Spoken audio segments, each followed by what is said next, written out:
Hi, this is Scott Garibay, and today we're going to talk about Willow World and Dungeons and Dragons, and another great reason why Willow World should be the default world for Dungeons and Dragons right away, and why Hasbro Gaming should immediately go get that licensed property and make it the default world for Dungeons and Dragons as soon as possible. All right, so here's the reason. Why should Willow World be the default world of Dungeons and Dragons? Well, first of all, I want to name the Willow World. The name for Willow World is Andowyne. It was the official name for the Willow World right on StarWars.com, which determines it as canon. Whoop! Let's keep going. All right. Andowyne. So whenever I say Andowyne, I'm referring to Willow World. Okay? Willow is the movie 1998 action film. Fantasy film specifically with Warwick Davis. It has magic and swords and armor and all the cool things from Dungeons and Dragons. Very wonderful, cool film. Now, why should Andowyne, the Willow World, be the default world for Dungeons and Dragons? Well, here's why. The Tolkien break. It will be the Tolkien break. We have a huge problem in Dungeons and Dragons right now, and it is how much Dungeons & Dragons clings to Tolkien. Tolkien was amazing. He did such a fantastic job of establishing fantasy, and he really just established fantasy for decades to come after his work. I think it came out in the 40s or the 50s, so we're coming up on like 80 years of fantasy defined by J.R.R. Tolkien. And really, Dungeons & Dragons, if it is anything, it is just systematized Tolkien. Now, that is a huge problem today, and there's a large amount of discussion on Twitter and on other places now about decolonizing Dungeons & Dragons. Now, what does this all mean? Well, here's the issue. Tolkien was amazing at writing about dragons. Tolkien was amazing about writing about hobbits. Tolkien was amazing as creating a narrative.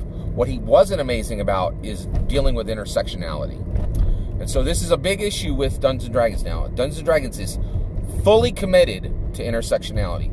They want to make sure that their game is for all people. Doesn't matter what you're in. If you have intersectionality in you, they don't want you left behind. Okay. Now there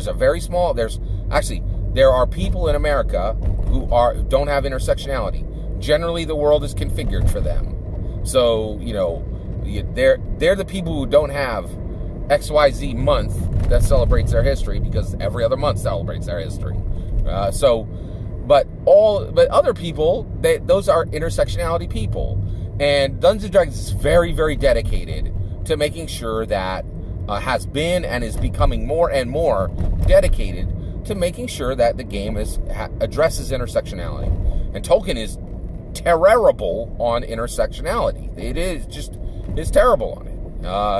All right, so it's just really bad on intersectionality, and this has got to get broken. Now, Andowyne, the Willow World, is not terrible on intersectionality.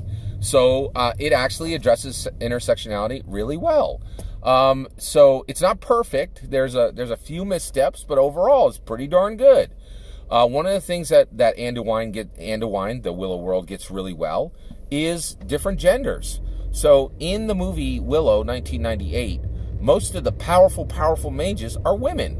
That's pretty cool, right? So right there, in a movie that came out in like 32 years ago, there are powerful mages who are women. And that's awesome. That's really cool. That's a great intersectionality, okay?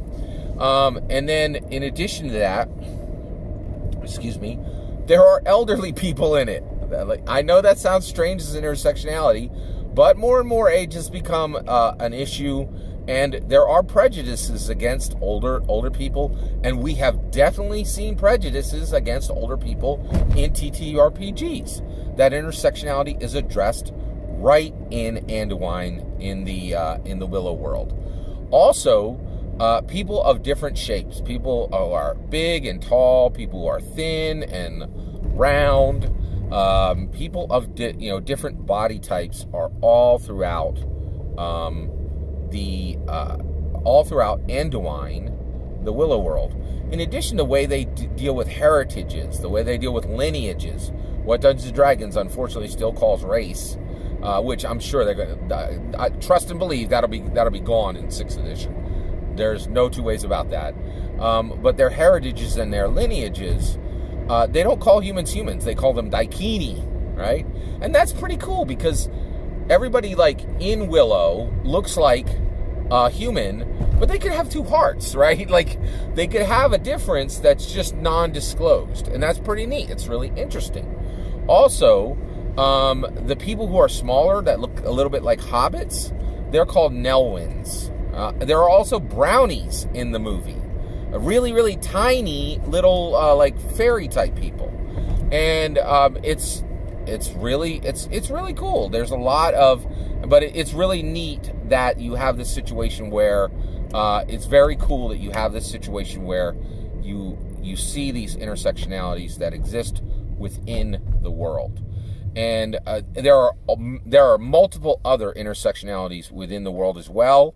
That is not an exhaustive list. That's just a list of intersectionalities that I noticed when I watched the film.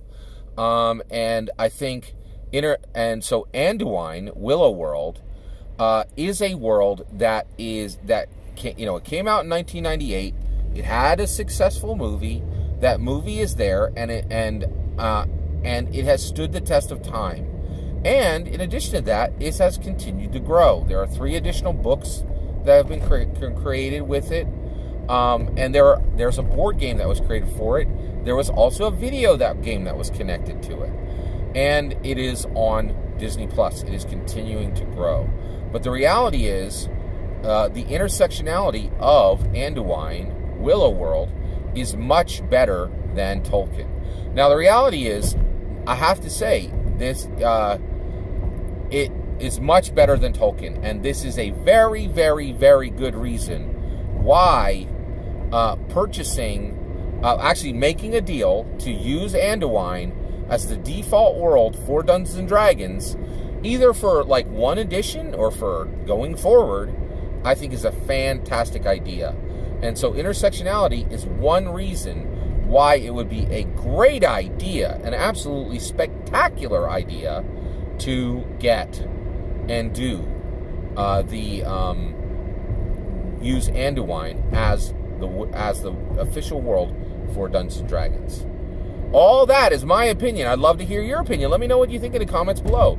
Please consider liking and subscribing, and have a wonderful millennium.